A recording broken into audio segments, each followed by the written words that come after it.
live. I thought we weren't allowed to go live until 24 hours. They lied to us. They lied to us, Trevor. Who is they, by the way? I've always asked that YouTube question. scammers. Usually they is just white people. And I'm white. I didn't lie to myself. The YouTube scammers. When I'm naked. Welcome in, folks. I don't know if anybody's watching. I don't know if we're actually truly live here or not. I think I best take a look at that so I can see me on your computer. So I can be sure. This is the Real Spiel morning show with Trevor Kelsey and Roman Kelly. Feels good to say it's officially here. It's officially happening. YouTube doesn't give notifications out, so like we can be live right now. Yeah, it's Sam. I thought you were supposed to like and subscribe. Yeah, you have to like and subscribe to see that we're live. Yeah, that's us, isn't it? Yeah. Are you watching it? I'm watching it. I'm watching our live stream while we're live. That's just kind of kinky, dude. A little bit. All right. I'm sorry. I just wanted to be sure. I had no way to check. It's my first time. You've got a mirror above your bed, don't you? No. This is my first time ever doing anything like this. This is my house. This is my podcast setup. We're coming live to you from Old Louisville, right near U of L's beautiful campus. My name's Roman Kelly. This is Trevor Kelsey. You've got me right across the street from a high school, which is dangerous in its own right. Yeah, I probably shouldn't. And probably 3 flights of stairs, which you didn't mention to me when asking me to do this show. Like, I can overlook a lot of things, but we're gonna have to figure out, like, maybe can we put like a mattress or something at the bottom so I can just jump when I leave here? Yeah, it did. It took you probably 2.5 minutes to get up. Yeah. And then there was like 5 minutes of me like, then we had to let you take a breather. Here's a reference you want to get. Let's go look the old Adam Sandler Fatty McGee's CD. That's basically was me like your neighbor was coming up behind me, and I was having to wait. She passed me. I'm like the dude. You've seen Barbershop, right? Okay, I'm that dude. Like I'm the fat dude at the top of the stairs at Barbershop. And she's just I got Anthony Anderson and your neighbor at the bottom trying to get by me. Gosh, you said that. I didn't realize what you meant. I didn't realize what you meant when you were explaining that. Getting by. God. Well, yes, we're gonna have to figure that out. I do have 3 flights of steps. I live in a triplex type of a building. First thing I said when I got up here is I will pay the difference in rent to move you to the first floor. First floor is empty. I might have to look into look into moving down to the first floor potentially. You have a roommate. We just bump him out. If he ever comes by, don't even tell him. Yeah, he doesn't even know. Up here. Doesn't even know. This is it. This is interesting. So this is so we'll do this live. We'll be on recording. Yep. I've never done video though. I mean, I don't know how I really look.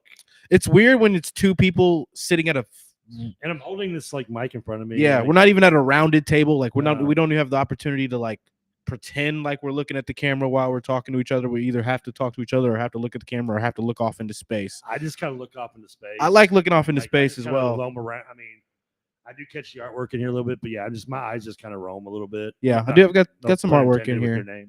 Got a good open floor plan, they call it. So what's the Romy Bean thing? Give me the backstory on that. Wow, not a lot of people ask this. The Romy Bean thing is interesting because it comes from 9th grade. Okay. There was a handful of girls. I wasn't there, so you're gonna there was. So I went to Atherton. Okay. Right, Atherton was like the feeder school for Highland Middle School.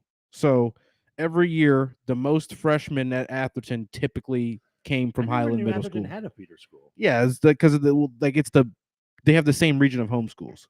See, I went to Wagner. Our feeder school was you didn't get kicked out of Trinity, like or your check didn't clear. What? So you got sent to like we had a new kid at Wagner like every other week. They like got kicked out of Trinity or came like sent out of St. X. When I was actually in high school, I lived over off Frankfurt Avenue. Okay. In Crescent Hill, where my parents still live off of there right now. My best friend Abelson, he went to Wagner. He lived on the left side of the railroad tracks on Frankfurt Avenue, the Brownsboro Road side of the railroad tracks. Everyone on that side, homeschools Wagner. Right across. I'm talking, we lived 30 seconds apart, but I lived on the other side of the railroad tracks. My homeschool was Atherton. He had to apply. Westport Road, where I grew up, is the same way. If you lived on one side of Westport Road, you went to Westport, you went to Wagner. If you literally lived across the street, like in Plantation or something like that, or Barbermead, you went to Camera, you went to Ballard. I see. It was the same way, which is weird because when I went to Zachary Elementary, which is on Westport, like all my friends like went to different schools. I had to meet new people on all levels. But I'm a personable guy and everybody loves me. Look at me, I'm cuddly for fucking sake. Of course. Oh, I didn't check your cuts. Oh, what is YouTube? Oh yeah. Say whatever the fuck we want. Yeah, damn right. I'm gonna still try to refrain from cussing. I don't like to cuss. Because I'm, pursuing a career in sports media where I'm not going to be able to cuss if I want to be, the best I can be. So I'm not going to be cussing. But this is YouTube. We can talk about whatever we want. We can say whatever we want. We have no sponsors. We have nothing. We have absolutely no one deterring us from saying anything other than the YouTube guidelines themselves. We need to get sponsors to pay to get you on that first floor. We actually need some sponsors to pay for my Adobe software and the Four Locos I've got to drink so we can keep this all going. So if you want to be a sponsor, if you work for a company that wants to have its company name said on the Real Spiel morning show, don't make this man walk up 4 flights of stairs every day. Look at me, people. Look at me. Seriously. Let us get some studio time somewhere. We need a sponsor. Do you hate me? I mean, do you want me dead? No. Do you want me to? It might help you though. You might. This guy can't carry me. Okay. He would have to. I mean, like Peter Dinklage trying to carry out a White Walker or something. Trying to carry Hodor. It ain't working. Peter Baelish trying to carry Hodor. That's what it would look like. Oh my gosh. Be like Bran trying to carry Hodor. At least he had a chair. But yes, chair right now. Back to the Romy Bean thing. I don't know how we branched off that far. I guess that's a good sign. You though. just got a name called Romy. There was these girls in ninth grade. These girls in ninth grade started calling me Romy Bean. I mean, is that not like, is it a reference to a song or a movie or no? Like Jelly Bean, except Romy Bean. And my last name's Kelly, and I think that just they thought it was funny. Yeah, they just thought it was funny and cute. And it stuck. I mean, middle school, girl thinks that. I was sitting there. I wasn't allowed to have Twitter. So this was ninth grade. I was 13. I was 14. I was 14 in ninth grade. I wasn't allowed to have Twitter. My stepmom. If you're wondering if you're not knowing there's a slight age difference, I'm 96. He's 34. So. Shout out to Lindsay Jones, my stepmom, keeping me off Twitter as long as she could. Hey, sorry. I can't turn it off. She's laughing. She's laughing. She's watching. My dad would too. They'd love it. They'd love it. They're all for it. Trust me, Dad look at me like he ain't no threat. I'm not. He's for all he fucking care. I don't care. But they started calling me that, and I was sitting there secretly making a Twitter one night on my. You bad boy. I was an Android kid till about junior year of high school. So this is freshman year. I'm still an Android kid, so I can't have Twitter on there where they see the things that I'm into and stuff. At all of once high school started, I realized that you had to be a cool kid. You had to have an Apple device. You had to have the blue messages when you were texting, or no one wanted to text you. And that pretty much was set in stone starting about ninth grade for me. That stands true too. When I see green on somebody's text, I just wants to reply to that shit. No one does. So I was that kid that had the Android in his pocket. And I always had a nice Galaxy S2. At the time, it was always usually a nice Android. But I also had an iPhone 5C with no storage. This is middle school, right? It started in 8th grade. I started getting an Apple device with no service, no SIM card, no anything. Either iPod or an iPhone with no storage from an old friend who they would upgrade. They'd give me their old iPhone that didn't have anything because you could still FaceTime and iMessage with Wi-Fi starting, early. I love the difference of problems we had in 8th grade. No, literally, if you wanted to text a girl, you didn't have the blue messages. You were. That's a big no unless you found one of them girls from out Fairdale or out Okolona who also had an Android. Well, First of all, them girls need loving too. Okay, let's not dismiss that. Second, I see. Again, this is where age difference. You are I'm literally old enough. I could be your dad. Yeah. You were born my senior year of high school. I have 3 friends who had kids in seniors. You're 10 years younger than my dad. Yeah. My dad's he had me at 28. So there is an age group. So I didn't have to go. I didn't grow up with the same adolescent issues you had. To me it was calling a girl on the phone and not hanging up and giggling, or sending her a note and hoping that somebody else read it because you didn't want everybody else to know that you liked her and she liked you too. No. The highlight of my 7th grade year was walking home from Westport and finding someone threw a Playboy out their car window. That thing made it to wow. My highlight of 7th grade was that magazine. Probably, I can still picture it to this day, by the way. I think I was playing Are You Nervous with some girls in class. What game is that? I don't remember. Are You Nervous? Is that Spin the Bottle? It's in the same exact tier. It's in the same exact. It's a stage up. It's a tier up from Spin the Bottle. Spin the Bottle is usually only kissing unless you. Yeah. I played Spin the Bottle. I played some Spin the Bottle. Well, actually, no, I've never played, but I've heard of people playing we spun the bottle and you had to go into the closet or something like that. That's 7 minutes in heaven. Yeah.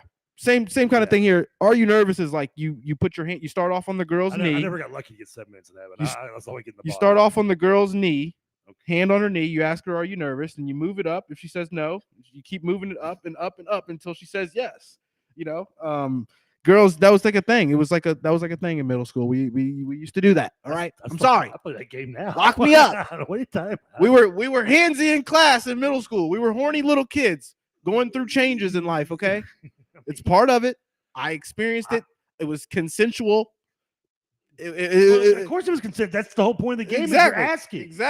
Exactly. And like when I was your age, we didn't ask. We just smacked her on the butt and said, "Please don't tell teacher." There was this one girl who I'm not going to say names or anything, but she's like, we played one day, and I guess she was just in a mood that day, and she didn't say yes at any point. And then it got to the point where there was like only so much further I could go before I was. I'm liking the details of the story.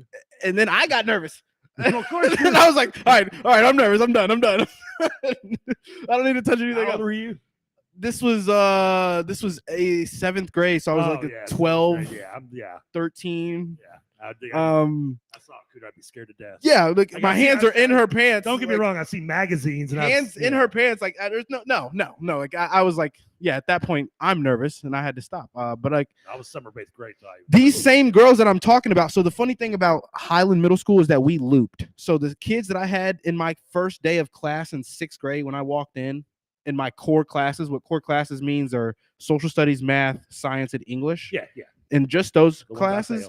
I had the same kids every day with me in my class, like the same 28 kids in my math class, science class, English, and social studies when I have those classes. That's normal in middle school for a year. You have the same kids when you're in those classes, you have the same kids with you every day. We didn't have that. I had the same class with one kid my 7th grade year, and that's how we became friends.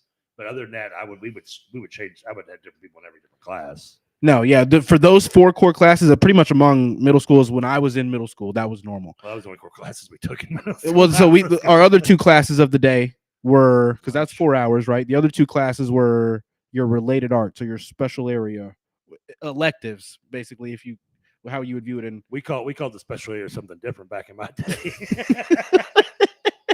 Special area is actually. I don't think you're allowed to say those. Special area is what they called it at Chenoweth Middle School, or Chenoweth Elementary. I went to Chenoweth Elementary. They called it special area. It's related arts in middle school. It's electives in high school. My related arts. So your related arts were kids who weren't even on your team, right? We have teams in middle school. That's so what we did too, actually. We had the teams. Now, the weird thing about Highland, 6'2", 7'2", and 8'2". Yeah. The one thing about Highland that was different from all the other middle schools, at least when I was in middle school, was we looped. So the teachers that I had in 6th grade in those 4 core classes, I had in 7th grade, I had in 8th grade along with the students. So the kids that I walked in on those 4 core classes with on the first day of 6th grade, they were my classmates for the next 3 years along with my teachers. Yeah, the teacher aspect of that, I did not. I didn't like that, but you should have definitely. I mean, I understand the students. You build camaraderie. You keep a team, the same team, all 4 years or all 3 years, but the same teachers for every subject. If you have a teacher that you don't like or a teacher that doesn't like you, you're done. So that sounds like it's more like the Catholic school system. Completely, yeah. It completely fucked me for math for the rest of my life because of Miss Sprigler, later known as Miss Burkhead. We've got beef, Miss Burkhead. Like Rex Burkhead's mom? Probably. No. You fucked me over in fantasy football. I got to speak with him. No, she's you'd like her actually. She lives in Indiana. Or did at the time. I don't know. But these same don't get me wrong on Matt. Listen, Matt. So like I had to take pre-algebra my freshman year in high school. And because I failed it 6th, 7th, and 8th grade year. So I took it my freshman year in high school. You starting to figure out how I got that 14 on the ACT now? So it's starting to come together here. Pictures starting to come into focus. So I had Mr. Love, who looked just like, I don't know if he's still at Wagner. Shout out to he is the tennis coach, and he looked just like Dave Thomas. Identical Dave Thomas. In fact, he told you first day one, don't call me Dave Thomas or I will be mad at you. Anyway, I had pre-algebra for him. My first year, my freshman year, I got like an A in the class. And he was so impressed that my sophomore year, I took algebra. I flunked it. And he was just, I remember him asking me just honestly, he's like, Trevor, I don't understand. You were like my best student last year. I was like, yeah, but it was like my fucking 3rd time taking it. I was like, senior year, algebra, I'm going to make my bitch. I didn't make it to senior year, but I would have. Like, so yeah, I can see having the same teacher would be kind of weird. Yeah, terrible. I liked it for my social studies teacher. It made me a great historian, I think, later on in life. But I'm gonna teach you history of movies here. That's one. Yeah, we're gonna have to. Movies are just gonna have to be a segment, a part of the morning show where we just spend every show talking about a couple. We're got a movie short things. show here. I want to bring up one thing, and that's Louisville plays tonight in basketball. We haven't got into that. You're right. Louisville does play tonight. They play Winthrop tonight. What are your? I listened to Mike's show a little bit. I don't know if you ever listened to it when I was on there. Shout out to the station, except for one person. I think it knows who he is. Anyway, no here nor there. Give me. I want to hear. I want to hear your thoughts firsthand. Romy Bean to my face. Your thoughts on this Louisville basketball team right now through the first 3 games of the season. Okay, I can do that. 3 games. I can do that. We discussed math. What's wrong? 2-1. We're what we thought we were going to be. I think a lot of people have overreacted, but this Louisville team is what we thought it was going to be. We brought in a lot of experienced athletes, all pretty much can shoot. We brought a high number of shooters in, and we were going to shoot the 3 ball. That's what Pat Kelsey's system is. We're going to try to get up and down the court fast. When you're getting up and down the court fast and you're making shots, we're going to be an extremely hard team to beat, just like Charleston was last year and the year before that. So, we're still learning these players. We're still trying to get comfortable with what we're seeing out there. It's different. It's different for certain positives. I think it's all the Louisville fans are already so we're already so yes, this team is definitely better. This is definitely back to being a real basketball program again, to where these expectations are starting to skyrocket back to what they used to be, kind of back to a normal state, which is good at the end of the day. We've got Pat Kelsey. He's bringing back the expectation of this program being elite, but I think people need to just slow their roll down and remember this is a coach who's never coached at this, been a head coach at this level by himself. College Charleston's decent pre-level. It is, but ACC tournament in both schools. ACC, and then having the level of money Louisville has and going against the kind of schedule that you go against when you're a Louisville kind of program versus Charleston, it's a couple steps up. Bobby Crimmon's coach at Charleston. You don't know Bobby Crimmon's team. It's all right. He coached Georgia Tech, the triple threat, Kenny Anderson, Final Four. Oh, okay. It's point being is Charleston's not. It's a beautiful town. So it is. It is. It's beautiful, nice little vacation place. Beautiful beach. So where more so, I guess. What is your goal for this year? I want to know right now, because we'll be hopefully doing this in March in a few months. Definitely. And I want to so is making the tournament like a definite standard, because the generations is like one cool thing about you and I is that I think it's how you say it. I don't know. Again, a 14 on the ACT, suck it. Is that you came up through at the top, you weren't for the Denny Crumlow and the rebuild of Rick Pitino. You came in at Pitino when he kind of started to peak. Starting to look forward to next year's players, 2010, 2011, really into the team, 2012. Every tournament is a championship or bust, 08, 09, 10, 11. I fell in love with Louisville basketball when that was the expectation. And that's not where I came in. I came in the late 80s when, Denny Crum's refusing to acknowledge the 3-point line. And, in the 90s, which was in its own way. And it's it was different generations. But so I do have patience with this team, but where are you, your expectations? This team is a failure for the first year if they don't do this blank at the end of the season. If they don't look competitive in the ACC tournament, because this is at the end of the day, in my opinion, a roster that should be competing. I love you, Kitty Payne. You've leveled this man to being competitive. I love that. But being this is an NCAA tournament team roster for sure. That's what I'm asking. Is this team as short of a tournament? I'm not saying where. I'm not saying the team. I don't know if the team is even a 12 play in. I don't know if the coach, the play style, and the roster in its first year are an NCAA tournament team. I don't know that. But if this makes sense, I do think the list of players we have is an NCAA tournament caliber roster. I agree with that. Right? I don't know if the Pat Kelsey up and down, 13 new players up and down the court, high level shooting, offensive rebounding, trying to outscore the other team, kind of a philosophy with 13 new players isn't easy. You're not going to have it down pat by game 3, right? Were you a fan of Pat Kelsey the hire? Oh yeah. 100%. 100%. You have not question marks. I had question marks. I've got question marks on the play style, the personality type, the commitment, the drive, the want to succeed. 100%. I'm behind him still. The X's and O's, you got to show me still, Pat. You're gonna have to continue to show me because I've seen it look great, and then I saw it look not good, and then now we're in this weird, funky spot where we've had 2 teams in a row where the expectation, it should be significantly better than what it was against Tennessee, against the roster like Bellarmine, against the roster like even Winthrop. Well, it should be much better than what we got, what you put on display against Tennessee. I would like to. Tennessee was a manhandling, and rightfully so. Though Tennessee's a well coached team, experienced team. We can't use we have 16 new faces because literally almost every team has that same thing to say. Yeah. So you really can't say it. The concerns I had, and other than the fact it's just a freaking awesome name, in Pat Kelsey. But the concerns I had is that, and I saw, and it came to up in Tennessee game a little bit that. Like that, as you mentioned, that style, the way he plays, when you see it going into the NCAA tournament in his tenures at Charleston and Winthrop, always got blown out. And a lot of that to do is the athletes he had, he just couldn't compete. You see, he was a 12 seed, an 11 seed, and he was playing against a 6 or a 5, a better team, a Tennessee kind of level team. And I can't see that's what we saw. Like, I want to know if we can get the athletes. And not that this team I don't think is good enough to make tournament. I think it should make the tournament.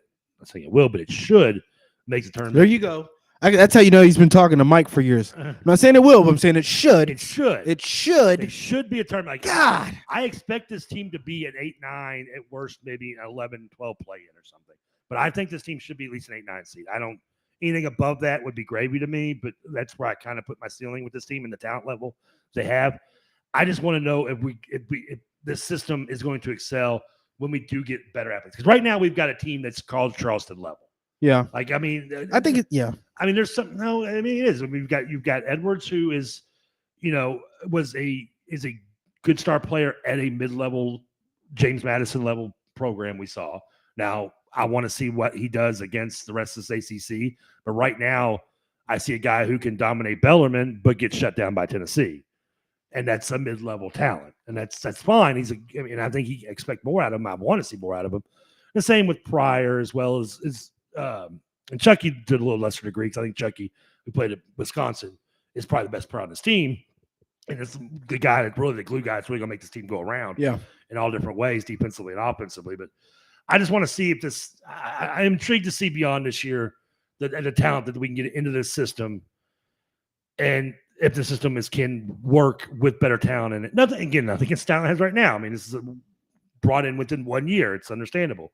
I think it's obviously a good enough team, talent enough team to make tournaments. So obviously, I do think there is some. I just want to see better talent and how the system can excel.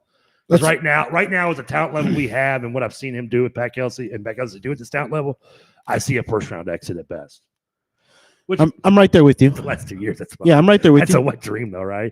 I mean, considering the last 2 years, just to say we're making the tournament. If you fast forwarded me to the first round loss as an 8 seed or 9 seed in the tournament, I'm leaving that game feeling good. I'm feeling like my coach in his first year just did something we haven't seen our program do in what?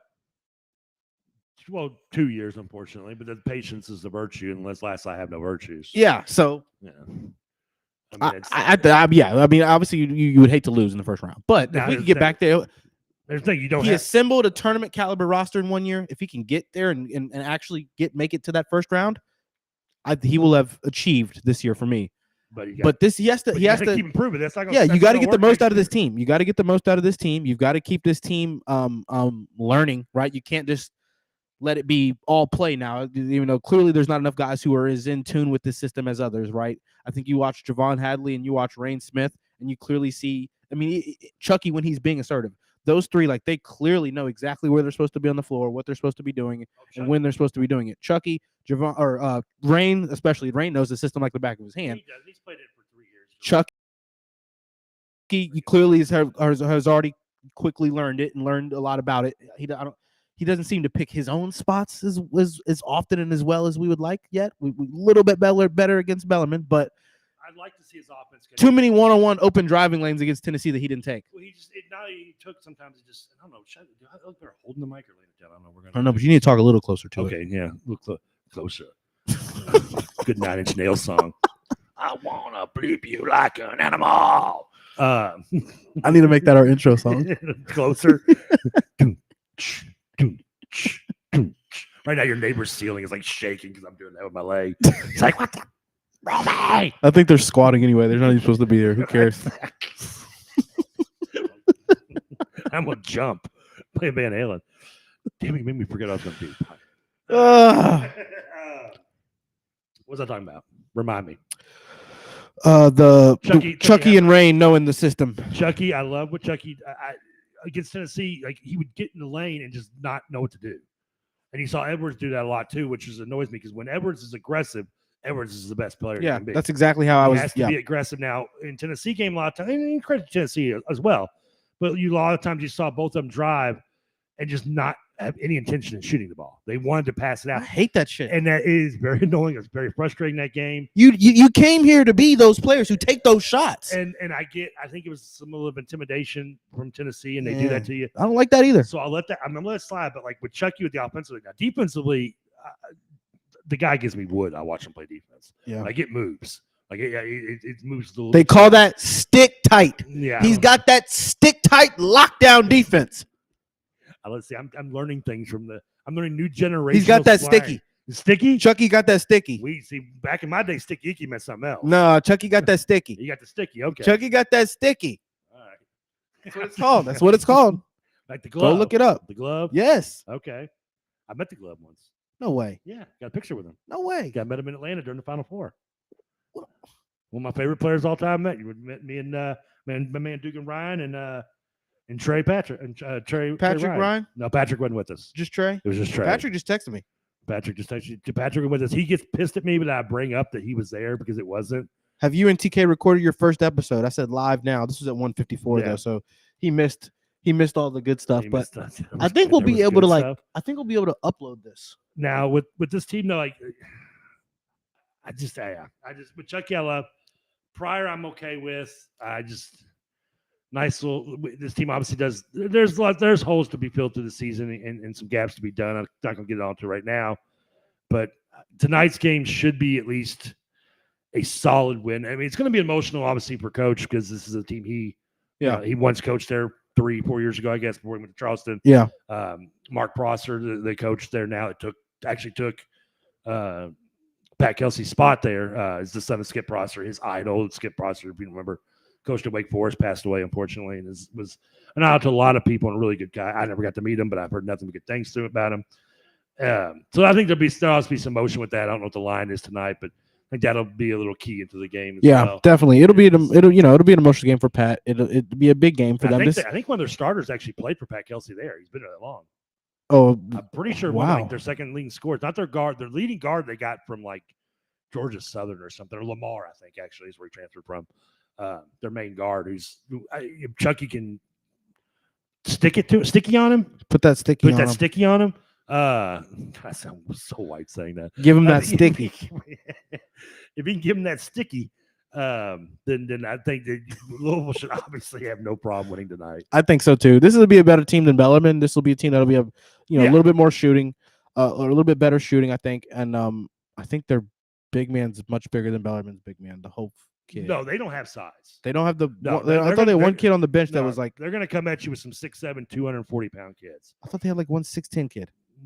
They do. I don't know if he plays much. They might have, but I don't think. I'm pretty sure they run they're pretty much a kind of, I don't know, the reference would be like an Ace Custis type player. Okay. Which I think Javon Hadley would love to be. I'd love to see him be more like an Ace Custis type of guy. I don't know if he'd ever be as good as that, but you can Google him later if you want. But he played at Virginia Tech. But he was a 6'7" player that played, I know Hadley's only 6'6", but he was 6'7", 225, played a low block. And I think that's more like Hadley's is best at being on that low block and using that strength. Yeah, I think so too, especially if it's – I want to see him initiate offense out of the low block. I want to see him be a passer out of that low block. And if he doesn't command a double team, he's usually going to have a mismatch. Yeah. I want to see him, attack the rim, find the open man. Scott, though, because we have nobody to rim protect. He's not good enough offensively. Like Waterloo is Waterman. Or Waterloo. Listen, the guy's Waterloo. The dude is 100% stereotype player. Like he clicks every cliche of 6'10" white dude in college basketball. Yeah. Can't move his feet. Can't move laterally. Can't slide. And I think he came from BYU, didn't he? He's shot like 38% last year from three. And he just stands there and shoot threes. That's what he does. I mean, he is he eats every cliche, which is fine. And it's great for the system and what it does for us. But I mean, the dude, like he tried to dribble, I think once against Tennessee, and I just wanted to kill myself. He tried to go behind his back, and I'm just like shoving pencils in my eyes. I try not to see it again. But him standing up three and then Pryor, obviously, I think I heard Brent mention this at one point in the show. And if you have not watched Louisville play and you have not seen, is it Kashawn Pryor? Is that his first name? It's Kaysen. Kaysen, whatever. It's Kaysen, but it's definitely Kashawn. It's definitely Kashawn.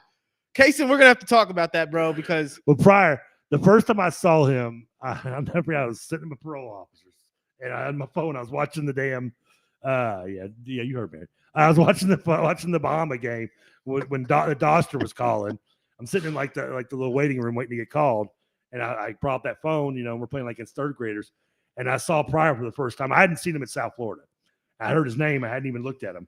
I saw him walk on the court, and within seconds, I'm like, everybody's gonna hate this fucking dude. Yeah.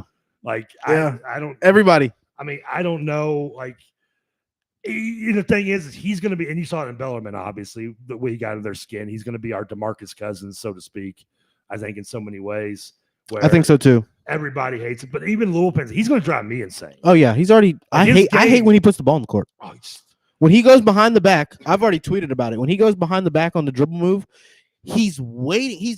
He's hoping that ball ends up where he wants it to on his behind the back dribble. He's got his head there hoping that the ball just appears where he needs it to. And I get he wants to be the and-one guy. No fluidity in that. I don't like it. Kaysen, just do your 1-2 crossover, get to the basket, keep it simple. No, dude. Set pick and rolls, take open threes when you get it. Don't do anything else. I want straight line. Well, he can't put the ball in the court. He can't when he doesn't do moves. When he doesn't do moves, he just lowers his shoulder. He gets Bellarmine and Winthrop fine. He wants to put the ball in the court. He wants to. He had the spin move against Okpara. The spin move against Okpara with the left hand was nice on Tennessee. I remember that right in between the four missed. He was simple. It was 2 dribbles. Yeah, you're right. It was 2 dribbles and he did his move and got to the basket. Keep it simple, Kaysen, or we're gonna start calling you Kashawn. Since you want to go out there and never mind. Let me not go into that. Is he white or black? I can't tell. He's mixed. His dad's like my skin tone. Because when he puts the ball in the court, he's white. When he shoots, he's black. His mom's like, I want the black. I want that guy. I want Kashawn. Yeah. His mom's white and his dad's like my skin tone. I don't know if his dad's mixed like me or his dad's. You're nowhere near as light as he is. He's almost white. I know. That's like crazy though. His dad is that light. His dad's that dark and he ended up that light. I know one person like that. I have a friend like that who, her dad's a little darker than me and her mom's like you. My buddy watches my big UK guy. He was like, "When y'all get Sammy Sosa on your team?" All right. Listen, folks, you want to shut me up prior? Do it. Trevor, we got to wrap it up. Give me a score prediction tonight. Louisville versus Winthrop, 7:00. Who do you got? The gap. Yeah, I don't Louisville, know. What is the line? You know?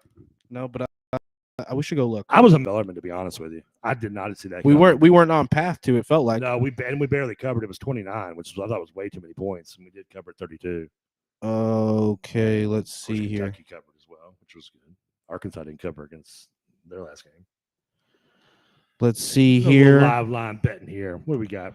It's 5:00 games today. Louisville Winthrop is a 21-point favorite. I knew that. 21-point favorite. The over/under is 160. You like over or under? I suck at over/unders. I don't touch them. I love them. I'm the underlord. They're like green beans to me. They call me the underlord. I thought that was for a different reason. That too. All right. Have to call you that over there, Manuel. All right, folks. That's gonna wrap it up. This is the first morning show, the Real Spiel morning show with Trevor Kelsey and Roman Kelly. We'll be back with you guys very soon. Thank you for tuning in. We'll get better, I hope. Yeah, sure. Definitely. I got to figure out how to